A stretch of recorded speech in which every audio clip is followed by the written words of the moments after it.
یہ نہ سمجھنا ہم مسلمانوں میں پیدا ہو گئے ہیں، ہمارا نام غلام علی ہے، محمد حسین ہے، علی محمد ہے، تو ہم تو بخشے بخشائے ہیں، اللہ کی جنت تو ہمارے لیے بنائی گئی ہے، اور گناہ کتنا بھی کر لیں گے حضور کی شفاعت ہو جائے گی، بیڑا پار ہو جائے گا۔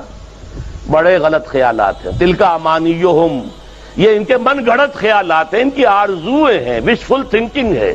قل ہاتوا برہانکم ان کنتم صادقین۔ یہودیوں کو بھی یہ گمان ہو گیا تھا، قرآن نے کیا جواب دیا؟ فَلِمَا يُعَذِّبُكُم بِذُنُوبِكُم، اگر ایسے لاڈلے اور چہیتے ہو تو اللہ تمہیں سزائیں کیوں دیتا رہا ہے؟ اسی طرح آپ سوچئے، یہ ہسپانیہ سے مسلمان کیوں ختم ہو گئے جہاں 800 برس حکومت کی تھی؟ یہ کیوں تمہارے اوپر انگریز آ کر مسلط ہو گیا تھا؟ اللہ کا عذاب ہے تم پر اس وقت، اس لیے کہ تم دین پر عمل نہیں کر رہے، تم نے دین سے بے وفائی کی ہے، اللہ سے وعدہ خلافی کی ہے۔ خدا نے آج تک اس قوم کی حالت نہیں بدلی، نہ ہو جس کو خیال آپ اپنی حالت کے بدلنے کا۔